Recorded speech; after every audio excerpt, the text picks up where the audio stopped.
Hello, and thank you very much for joining us today. I'm Augustine Choi, Dean of Weill Cornell Medicine, and I'm pleased to present to you our Weill Cornell Medicine Insights webinar series. Over the next few weeks, we'll be presenting a series of lively and interactive discussions with distinguished Weill Cornell faculty members who are experts in a range of important topics during these extraordinary times. Each of us had faced our own unique challenges over these last few months, and our hope is that this series can help us continue to stay connected and informed. Today's webinar is Peas in a Pod, Mental Wellness for the Entire Family. Today's Weill Cornell faculty panelists, all authorities in their respective fields, are Dr. Shannon Bennett and Dr. Susan Evans. They'll be joined by a moderator, Dr. Francis Lee, Chairman of the Department of Psychiatry. Thank you very much again for joining us today. We appreciate your time, your support, and all you do for Weill Cornell Medicine. Now, I'd like to turn it over to Dr. Francis Lee to get things started. Thank you, Dean Choi. Good afternoon, everyone. On behalf of Weill Cornell Medicine, I'm pleased to welcome you all to this webinar on mental wellness for the entire family. As Dean Choi mentioned, I'm the chair of psychiatry here at Weill Cornell Medicine, and I'm joined here by Dr. Shannon Bennett and Dr. Susan Evans, both of whom are experienced licensed clinical psychologists who specialize in cognitive behavioral therapy for anxiety and mood disorders, and they both work extensively with families. And for today's webinar, we will begin with a discussion among the three of us, and then about 35 minutes in, we will open the floor for questions from the audience. And so please write down your questions and be prepared to submit them once we open up the chat feature. And as you all know, in these last 5 months, the current situation has created many stressors. And in many ways, the way I think about it is that we are all able to cope with short-term stressors, but these 5 months, 5 to 6 months, has actually led to sort of a prolonged coping of a variety of things. And in particular for the family, it's been the lack of childcare, our changing routines, and extended time indoors, as well as anxiety about not only our own health, but the health of our family members.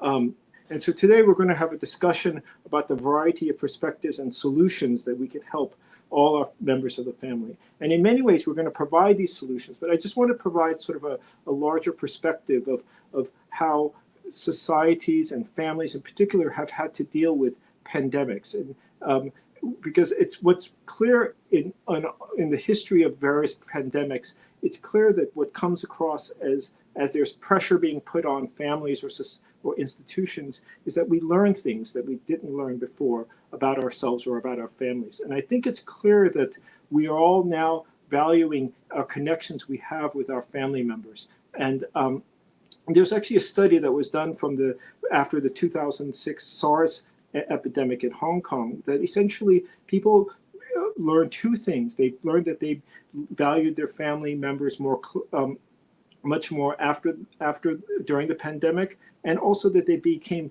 much more aware of their own mental health issues and how to attend to their mental health. And I think this is sort of the positive spin, I would say, that in many ways that while we are under a lot of various stresses related to this pandemic, we are also becoming a little bit more aware of our mental health needs. And so at this point, I would like to start asking Susan a question. And so can you start with, I want to know what your thoughts are about communication within the family and how we can improve communications in this period of time.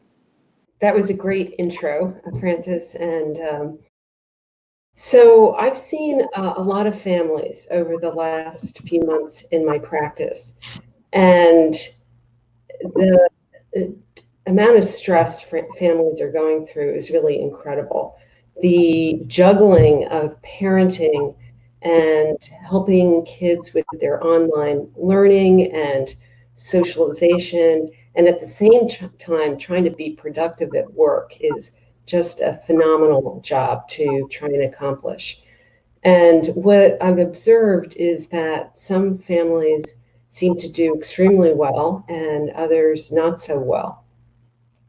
And one of the things that I've noticed is that, and it sounds kind of cliche actually, but those who really effectively communicate with each other do a lot better. And by that, I mean the parents who can pay attention to the other person's point of view. When we know when we're stressed out, it's hard to really step back and attend to another person's point of view. Our default position comes from our own perspective and our own self-interest. And so it takes a certain amount of skill to be able to notice, okay, where am I coming from and where is this person coming from? And so I think the families who do well are able to basically stop and hear what the other person is saying, actually suspend their thoughts and feelings about particular issues. And if they're able to do that with one another, typically then are in a better position to problem solve with each other. And often what I see is them coming up with some sort of compromise. It's not that one person is getting everything and the other is getting nothing.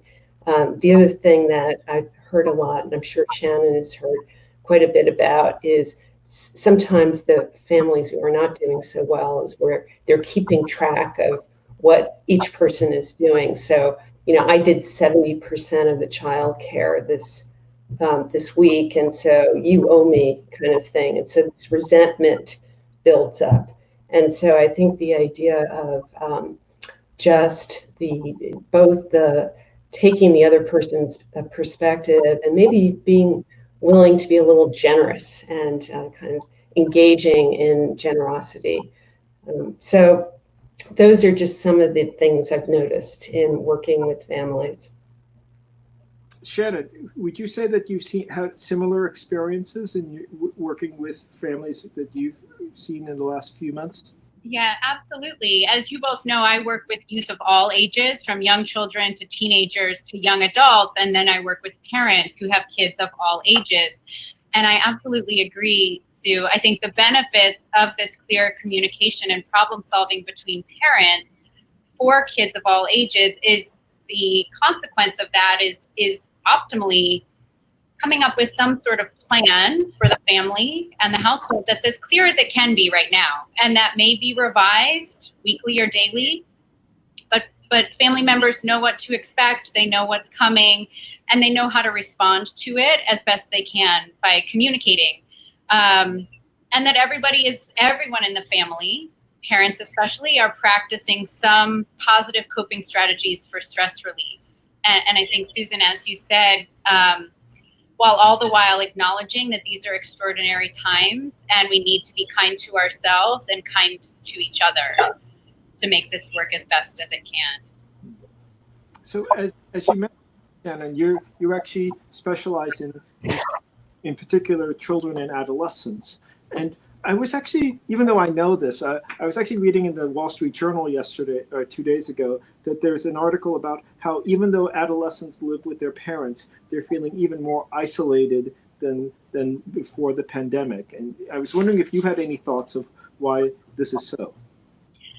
Absolutely. One thing I speak with adolescents and young adults about, as you know, I specialize in anxiety and mood, and we put this in the context of where they are in their development. And so for teenagers, for adolescents, interactions with peers is one of the core tasks of adolescent development, and having this impacted by social distancing and quarantine and schools closing and the limits to how we can engage with others is an enormous stressor for all of us, but particularly for teenagers who miss seeing their friends. They feel frustrated by perhaps differences in opportunities that some kids can do some things and others may not be able to. And this may be somewhat amplified by social media, as many things are. As the same article you referenced suggests that watching some of your friends get together, if you're not able to do that, or even kids that you don't know, there's this sort of wishing for what we could have that teenagers do when they're looking at what other people are doing and less in the moment, doing the things that are right in front of them. On top of that, when we then feel down, we feel stuck in our circumstances, we tend to just, our negative mood perpetuates that feeling of stuckness. And then we are less able to think outside the box about what opportunities we do have available to us. So I try to help young people think creatively about how they can feel connected socially to their friends, whether that's taking advantage of online communication tools or practicing social distancing outside in ways that feel safe for the entire family. So we have to think outside the box, but still do what we can do to feel connected to our peers. And also probably acknowledge, tell me if this is, I don't treat adolescents myself, but ultimately that Zoom probably cannot replace sort of the interaction that adolescents are used to, and that in many ways we can be creative about it, but that we're just going through some uncertain times, and to just sort of cope with the fact that this is going to have to be like this for some period of time. Absolutely. I think we all know that Zoom there's just something missing. It's not, Yes. there's a lot of things we can do, but it's not the same. And so you mentioned the word acknowledge. So with kids, acknowledging that we understand that this is hard and this is frustrating and you feel sad or you feel lonely, let's acknowledge and empathize with those feelings, and also think creatively about what we can do right now to promote feelings of well-being and connectedness. Yes. So I wanted to ask you a question, Susan. So essentially, one of the ways of coping, which I think has gotten a lot more attention these days, has been about mindfulness. Maybe you could tell us about your experiences of mindfulness as a tool for stress reduction. Sure.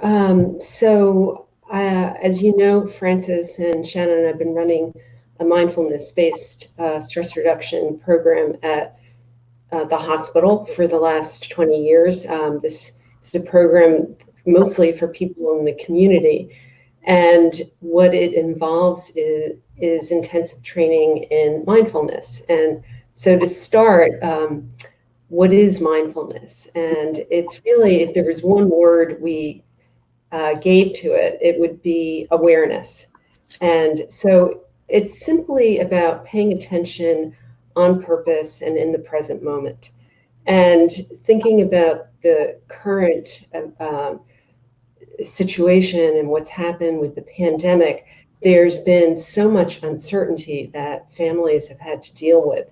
And the fact is, we live with uncertainty all the time, but it's not in such high relief as it's been over the last 5 months. And there's this tremendous feeling of lack of controllability. People don't know when schools are going to open, under what kind of conditions. Will it be a hybrid situation?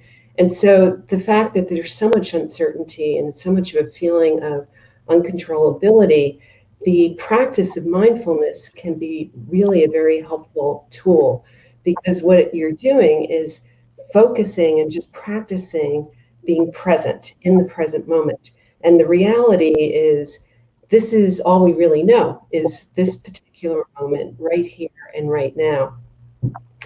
What's very interesting is that mindfulness has become very popular among kids over the last 5 or 10 years. And we're beginning to introduce it in schools from kindergarten through 12th grade. We've realized that we've taught kids at very early ages skills of reading, writing, arithmetic, but what about skills around emotion regulation? And so the young children, ages 5 years old, are learning these skills, and they really enjoy it, and they practice it, and they use it. And in the classes that I run at the hospital, I have a lot of parents who take the class, and they'll come home and they'll be doing a mindfulness exercise like body scan meditation, where they put out their mat and they lie down and they're doing their body scan, and the kids are observing this, and they lie down next to their parent and they want to do what their parent's doing. And so the parent may teach them the guided meditation that they're learning. I mean, sometimes pets get involved where the pets are there too. So So mindfulness can be a very useful family practice during this time where the parents are practicing and then they're practicing with their children, and the kids can use it at transition before classes start in the morning or at lunchtime, things like that. So Shannon, I want to ask whether or not among your adolescent patients, for example, have you tried to encourage mindfulness, and how successful have you been with that? Absolutely. To Susan's point, when I do introduce mindfulness, I have kids tell me, "Oh, I learned that in school," or "Oh, I think that's that meditation thing we've done in class sometimes." Young kids are almost naturally mindful. I don't know if you would agree with that, Susan, but really young kids are really in the moment by nature. They're engaged in play. They're good at using their five senses, and we can engage young kids to be mindful in play activities and using our five senses to anchor us in the moment. With adolescents, I think sometimes engagement is always an issue, and in trying to pitch the skill in a way that kids are willing to try and recognize that it's not something that can be done perfectly. It's a process, not an outcome. It's something that we can try anytime, anywhere. Some teenagers are really naturally inclined towards mindfulness and really like it. Others, it's not their thing, or they think it sort of feels boring or new agey, and they're maybe more willing to try other sorts of skills, activities, exercise, sports, responding to their thoughts and feelings in a different way. But I always introduce it as an option and encourage some practice and trying it out. And part of being mindful is trying to be non-judgmental, which is hard for all of us, but trying to suspend that judgment immediately until you've had a little bit of practice with it. Or have you, for example, tried encouraging, or what is your experiences, for example, with the various apps that are out there, for example, Calm or Headspace? I assume this might be something that might be more appealing to that age group. Absolutely. And with the young adults, with the college age kids that I work with, many of them are trying things like Headspace, Calm. Smiling Mind is an app for younger children. And it's a way that they're used to listening and trying something on. They're used to practicing things through an app. So it's an easy way to try it. Still they have to do it and incorporate it into their day and make a plan for it. But that is a way to get to introduce the concept for sure. And just for full disclosure, I downloaded Calm the other week, and it is still very difficult to do. In many ways, it is practice. You have to really sort of very much devote that 5 minutes a day that you don't think you actually have to do it. And if you can somehow convince your patients to do that, that would be helpful. Well, the other skill, Francis, that we're practicing too is not only paying attention in the moment, but practicing acceptance of cultivating willingness and this non-judgmental awareness that, okay, our mind will be all over the place. It's okay. Let me just practice coming back. I'm just practicing. Exactly. As an example, what I work with a group of clinicians in our department to try to help healthcare workers, and one of the things that worked out best for trying to inculcate mindfulness among this very busy group of people was to say, you are always in the hospital, sort of about to sort of Purell and wash your hands. Why don't you spend an extra 20 seconds before that, or having a mindfulness moment? And amazingly, that sort of clicked with so many of them, because they are always involved in that ritual, but they didn't actually, they now used it as an extra moment to basically have as a form of stress reduction. One of the things I love about mindfulness is as long as you're practicing and trying it on, you can't really do it wrong. Yeah. If you notice you're becoming distracted, you notice that and you come back to the moment. And I think for teenagers, they're engaged in so many things where they might not be doing it right, or they're worried that it's not as well as other people. And so it's a nice concept to be reminded that you don't do this perfectly. You just try. Yeah, I mean, that's a great point, Shannon, because I think one of the barriers to practicing or sticking with it is this judging that they're not doing it perfectly or even well. And so really reinforcing the idea that it's just a practice and the more times your mind wanders off, it's actually more of an opportunity for you to practice this skill. Mhm. The other thing that I think this discussion has brought up, and which what we've done in the department, is this sort of simple act of becoming aware of one's own symptoms and behaviors and mind state of mind. It actually led us, a group of clinicians and researchers, to actually develop what we call a symptom tracker. And we've actually now recently developed one for youth and young adults. And it actually will allow them to digitally monitor their symptoms of both sort of anxiety, depression, stress, sleep, social isolation, and they can continue to monitor it on their own. And this is actually quite, and what I find sort of amazing is that this simple act of monitoring one's own symptoms in a different way than mindfulness actually has been shown out by other research to be incredibly helpful, because much more so than a clinician or someone else telling them to do something, if you sort of now shift the responsibility that you're responsible for your own mental health and you get to, in an anonymous, confidential way, be able to monitor it, it's incredibly powerful, because then they can sort of see whether or not whether there are sort of gaps in what they've been doing, and if they start feeling symptoms, this seems to be something that would be helpful. And of course, since it's digitized, hopefully we will find out whether it's appealing. But I think, just to give an example, we gave a similar symptom tracker offered it to all 47,000 healthcare workers in the New York Presbyterian and also Weill Cornell enterprises. And we've just gotten such positive feedback that just being able to monitor one's own internal sort of emotions as they go through various stressful states seems to be very important. So while that, and I think that's something that's also helpful. But even with, I assume you have patients and colleagues that will tell you, even though they do all their mindfulness and they do all their symptom tracking and they do their 45 minutes of exercise every day, they actually still don't feel that great, that they're not back to where they should be compared to what they were like in February. And I think this is something that gets to another sort of question, sort of aspect of this pandemic that I think is not fully sort of fleshed out.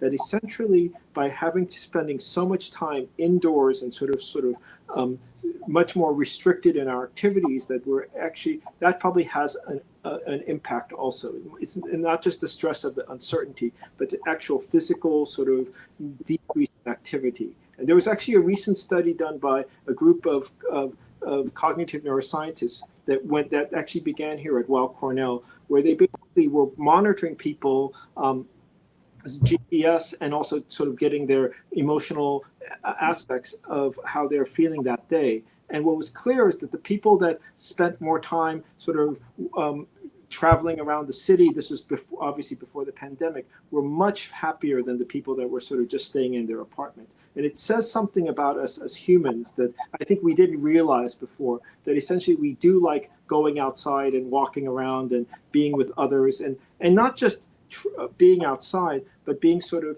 immersed into environments that might surprise us, for example, and going to a new park or going to a new part of the city. And I was wondering if you, Susan, if you could elaborate a little bit more on this type of sort of what I would refer to as roaming. Like there's something about the human condition that we actually do like to be in different places. You know? Yes, and one of the things I've heard over and over again over the last 5 months from people I've been seeing who are families in my practice is, for example, I have nothing to look forward to. That the activities that used to help me manage my mood or anxiety, I can't do anymore. And people, for example, who do like novelty and like to travel, for example, can't travel. So it's been a real challenge. And I think what was really interesting about this study is that it seems that with the roaming, what mediates the association between roaming around and feeling better is the experiential novelty. It somehow seems to activate the reward system in the brain. And that makes a lot of sense, particularly when I'm thinking about all the people I've been seeing and they say, you know, I really miss getting out into the world and into the environment. And so I think it's a critical thing, and that there are ways that we can. So since I read that article, I've started to suggest roaming to some of my patients. And you know, it's a challenge in the city. It's hard to, in some neighborhoods, roam around. But those that I've talked to about it have found it very appealing, and in fact have begun to kind of problem solve around how they may try this out.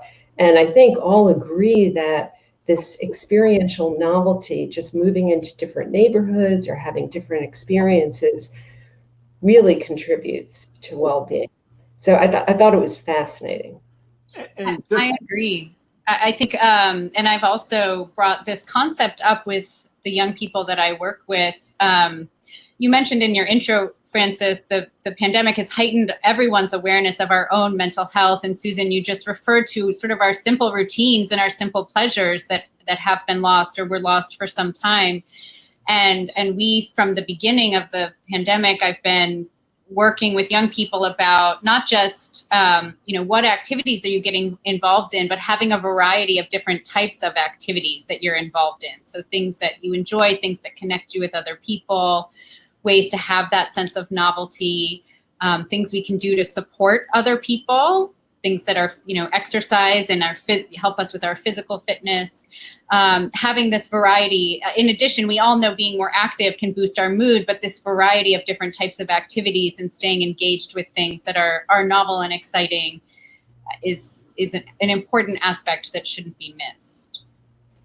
Also, to add to that paper, what they also brought up was they actually did neuroimaging of those people who roamed. There were a group that were considered high roamers, and then there were those that were considered low roamers. And the high roamers were the ones that had increased connectivity of a part of the brain called the hippocampus that's involved in spatial navigation, and it had higher connectivity to the reward center of the brain called the striatum. And so it's exactly what you said, Susan, that it's essentially this, that there is something very pleasurable about going outside and seeing new environments, and that we really have been depriving ourselves out of necessity because of that. And in many ways, you can do everything. You can have communication with your family, you can do all the right things, but it's still, this is something we need to sort of slowly sort of bring back, and obviously in a socially safe way, back into our routines. And I think this is something that I think will be very helpful. You know. As you're talking, Francis, I just thought about with some of the equipment these days, Peloton and Nordic Track, you can take a ride through Norway or through Moab. And so there are lots of things that may be able to activate this reward system with equipment that people use for exercise. And I love this idea of symptom tracking and ways that we can be checking in with ourselves to know, you know, when we're having good days and bad days, and to be able to really have a way of paying attention to those patterns. Yeah, that's a great point too. I often talk to people about monitoring, am I having a good day or am I having a bad day? And if I'm having a good day, why am I having a good day? And if I'm having a bad day, why am I having a bad day? So it's very much, it fits this self-monitoring aspect of the symptom tracker. And if there were, so we have a few more minutes, but if we not covered any topics you think we should probably impart to our audience in terms of things that you think are helpful for families in particular? One thing, Shannon, I think you have talked about in the past, and I don't know if we've hit upon it so much, is what I think we both noticed is from the very beginning and have been advising families, and you touched on it, Shannon, is the idea of routines. It's been really challenging with this mishmashing of roles of working and school and housework and exercise. So I think we've been advising families to get a routine, And as part of that routine, and if parents can do this, the kids obviously pick that up pretty quickly. Yeah. And, parents being role models for the children. But as part of that routine, including those activities that help build kind of stress resistance. So exercise, meditation, socialization, scheduling Zoom calls, and maybe now some roaming one way or another. So I think routines are really critical and extremely helpful for families. And what I work with parents on for kids of all ages is embedding this in some sort of schedule. And for younger children, that may be visual. For older children, that may be in their iPhone. But we all thrive on predictability and consistency, but particularly youth. It helps us to plan, and it helps us to know what's coming. And young people who struggle around transitions or who like to know what the next thing is, we want to have a variety of activities and then embed that in a structure for the day or for the week, that again, we kind of communicate as a family about what's coming up, so that we can all kind of be at our best when that next activity comes, because we know that it's coming. And we can kind of ride the ebbs and flows of the day and the week together. And to follow up, I actually have one of my patients who is a young adult. And what happened in the very beginning of the pandemic was he basically changed his entire sleep schedule because he basically had no routine. And it was just by placing that returning back to a routine. And ultimately, what it also made aware to him was that by changing one's sleep schedule, it's actually probably one of the biggest predictors of probably having a bad mood the next day. I think this is something that is also sort of a benefit for maintaining routines. They did a study at the University of Michigan once where they basically were tracking the medical interns who were basically on a variety of sleep schedules, and they had a version of a symptom tracker, and they were able to track exquisitely that once they were on call the next day, because if they did not sleep so much, their mood declined significantly within which lasted 24 hours. But as a result, what they did was they then compensated by making sure they slept more the next day and stuff. So I think there is sort of this mindfulness of what you're doing with your routines, and ultimately making sure that you, for example, especially maintain a regular sleep schedule. I think as a psychiatrist, I would say that this is the first question I ask all my patients ahead of time, because it seems to be something that can provide immediate relief for a variety of stressful symptoms. Yeah, I've noticed recently too, people seem to be getting really tired of not getting dressed up for work and, grooming and all the rest of it. So noticing people are starting to now really stick to more of a routine of getting up at their original time that they used to get up, and showering and getting into some nice clothes and putting, if you're a woman or a man, whatever, just getting your grooming together. And so people are yearning for those old routines. Yeah, I think the pandemic has put these things that we know are so important, like sleep and schedules, into hyper focus. And what happens when those things are taken away from us or drastically changed, and we have to impose the structure and really reflect on what were the parts of my day that were so important that maybe I took for granted, like my commute to and from work when we're working and living in the same place. What was it about that commute that allowed you to leave the stress of work behind you and then, be ready to face what you're coming home to? And so I've spoken with people about maybe that's an opportunity for 5 minutes of mindfulness or deep breathing, or taking a walk around the block if that's available to you. But really reflecting on how do we bring back some structure and schedules to our days and to our week. So, any other tips you would have before? I think we have a few minutes left before we're opening this up for questions.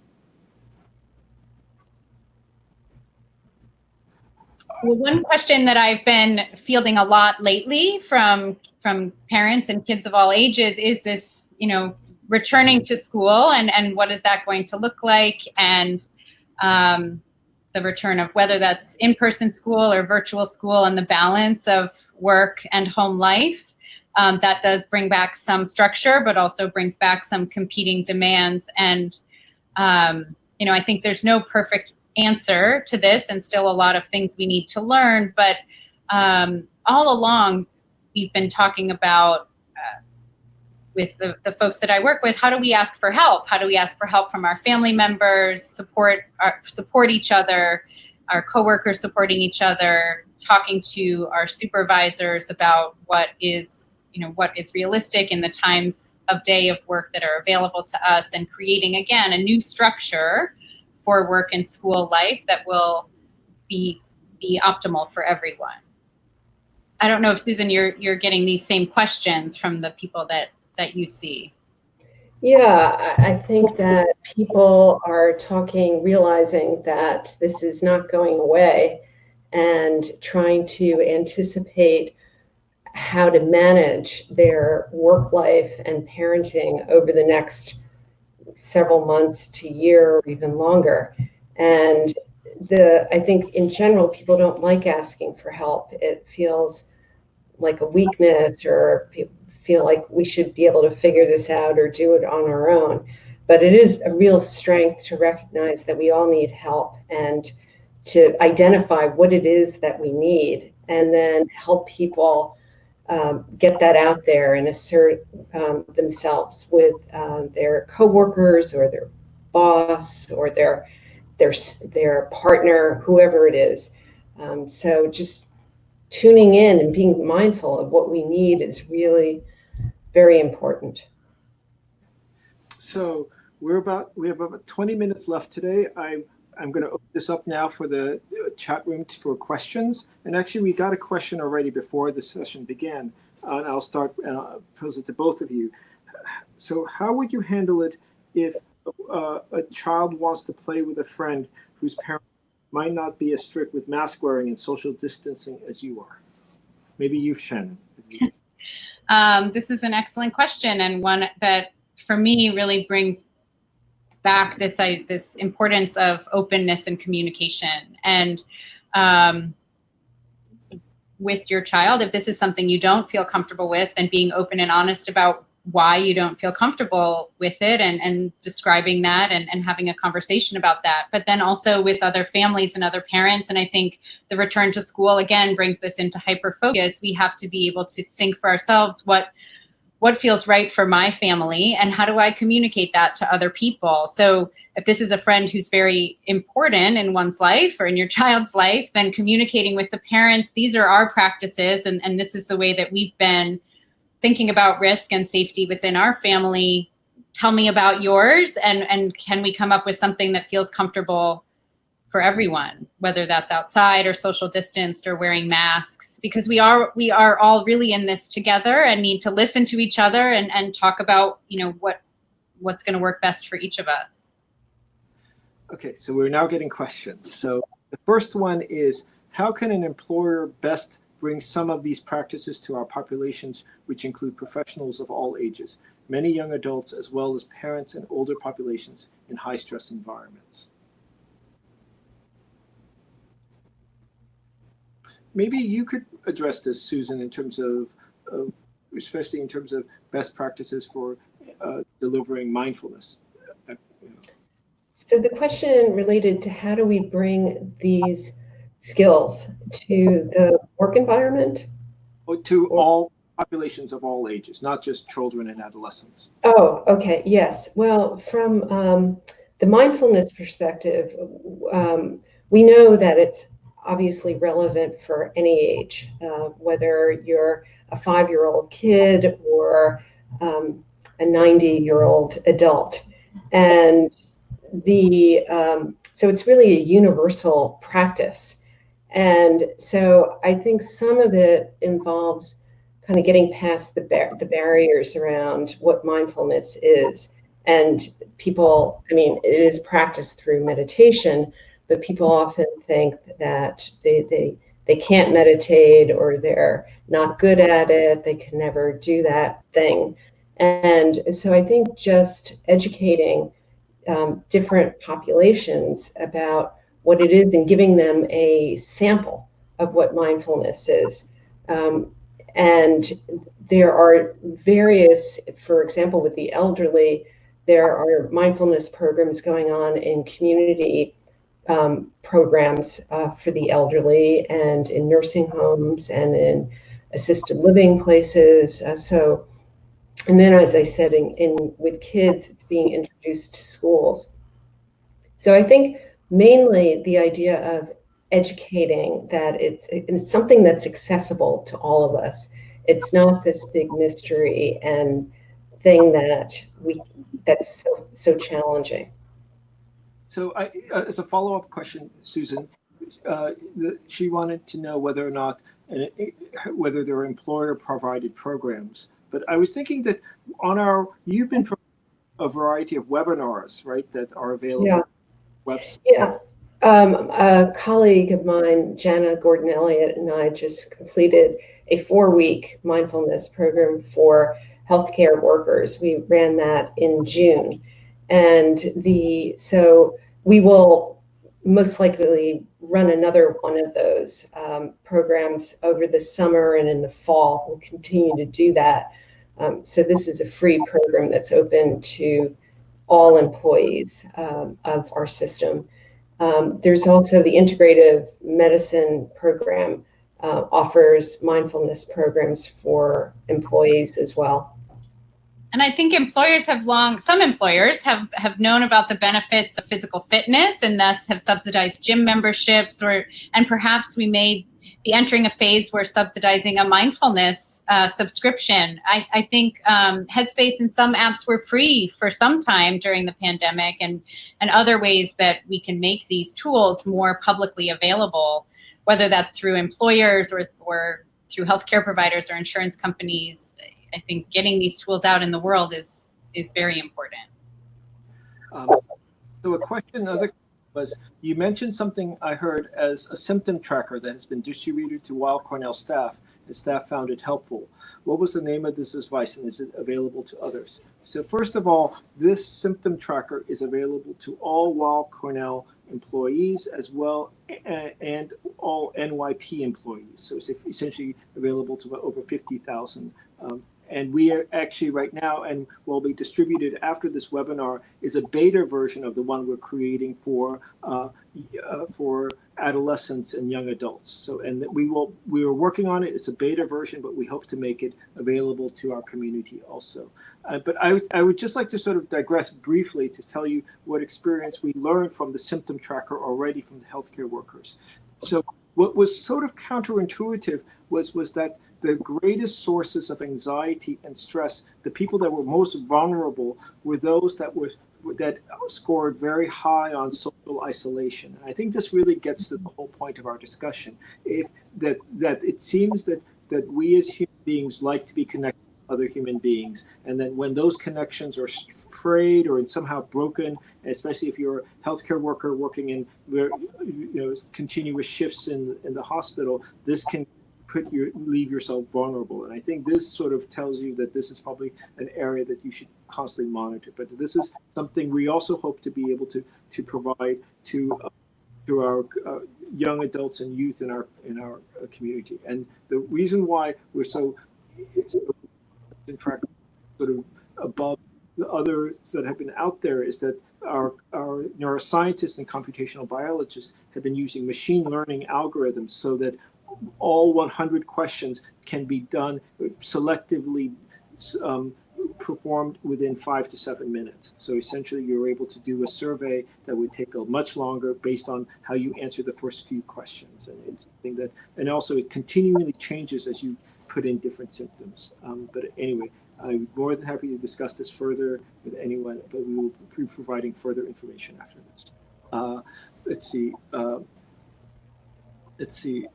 And this is just as a follow-up, we will be providing a link to the beta version. So this is something that obviously is something that is not fully live, but will be to everyone in this audience after this. Let's see. Another question is, would anyone want to address how to deal with families under severe economic distress and also single parent families? Yeah, absolutely. I think, the burdens of this pandemic are so so many. And we have spoken with and worked with families who are facing some severe economic stressors, single parent households. When we talk about asking for help or finding time for yourself, that is a lot more complicated when you're the only parent at home. And so there are some aspects of this that remain a heightened challenge. But it remains important to think about, well, the analogy we use, for better or for worse, is we have to put on our own mask and then help our kids put on their mask. So we have to take care of ourselves in whatever way that we can, even if it is a 5-minute break, or creating some sort of space in the home that is a workspace, even if it's a studio apartment, and talking to kids about what these boundaries are. We've talked to parents a lot about screen time and parents feeling conflicted about the use of screen time so that they can have some moments for themselves, but that this is important so that we can just be tuned into our own needs as parents and then be better able to meet the needs of our families. And you mentioned social isolation, and that has been so stark for some people when we can't rely on grandparents in the same way or extended family, and we can't ask for help in the ways that we may have previously. It's still important to be reaching out for emotional support, even if that physical support is not available to you. I was actually reading an article today from about this exact same issue and how the country of Australia was dealing with this. So in many ways, in Australia, they came up with this very interesting model where essentially they consider the pandemic a bathtub. And the bathtub is getting filled with stressful things such as economic stress, such as unemployment, as well as social distancing, as well as uncertainty about one's own health and the health of one's family. And then at some point, you're going to reach a tipping point where the water is going to overflow, and that this is where the things such as mindfulness and mental health will be something that will be sort of the drain that will help sort of decrease the amount of stress. And this is, I think, and what they concluded was we can always increase mental health services, but ultimately what their computer modeling suggests is that ultimately we'll need employment initiatives because if you're unemployed, it's going to be extraordinarily difficult. And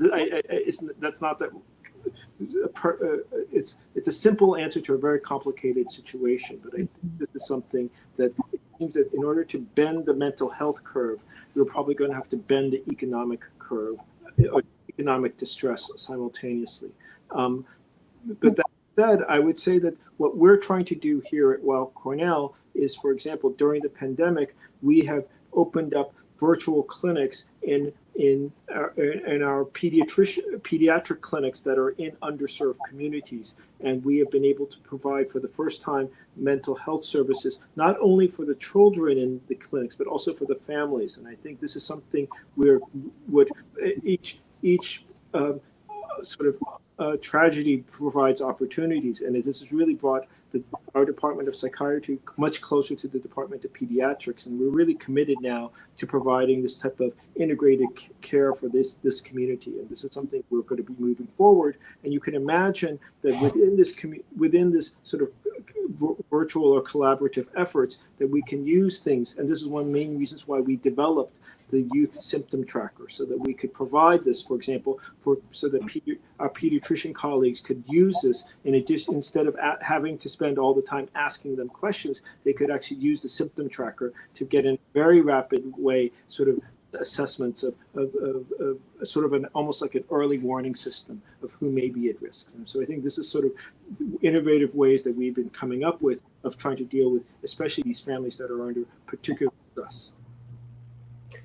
Yeah, and Shannon, I just want to echo what you said. I think these two main principles that you pointed out in terms of putting the mask on first and really attending to one's own mental health and well-being is critical. But the idea too of, even if there is social distancing going on, to still reach out for help and support. We can get some emotional support still. And given what we're talking about, it's really important. So we have another question, and I think this is very topical.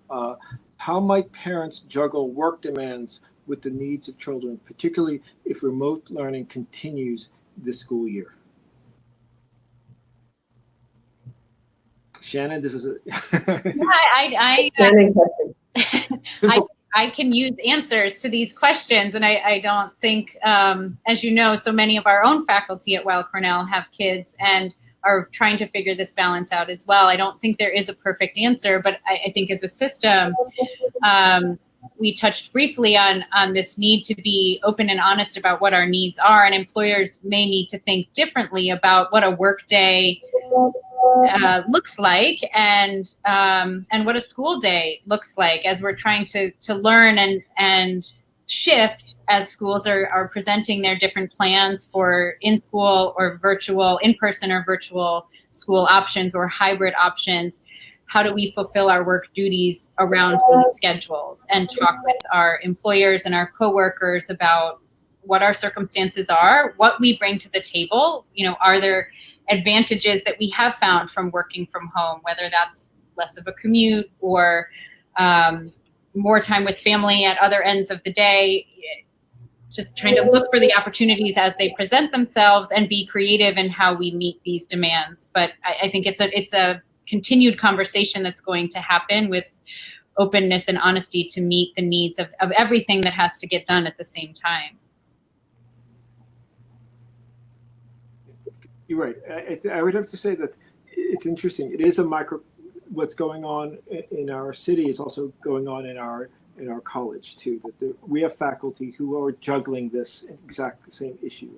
How can we be flexible and attend? Because I think this is something that's going to remain a constant stress for this, at least until the fall, throughout the fall.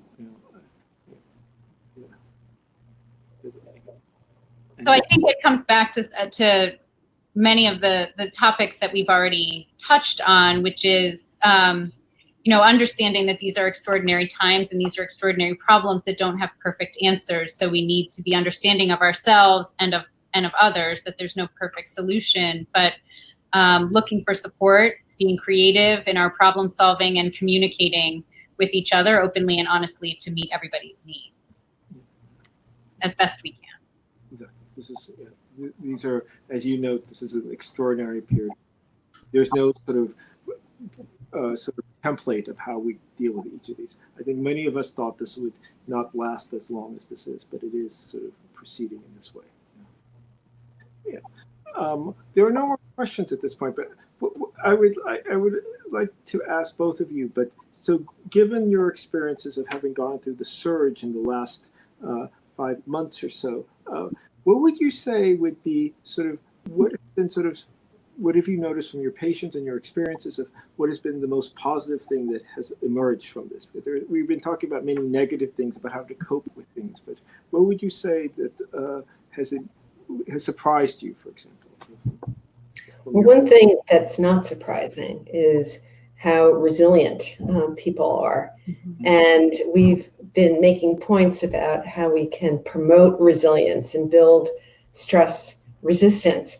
But the fact is, people know what to do, and we can help access that. But I've been just, and particularly with families, again, juggling work and being productive and having young children at home. I mean, it's such a stressor. And the fact that people are, for the most part, figuring it out and managing it. I'm not trying to diminish or minimize the stress that people feel and how this affects people, but it's most amazed how people are figuring this out nonetheless.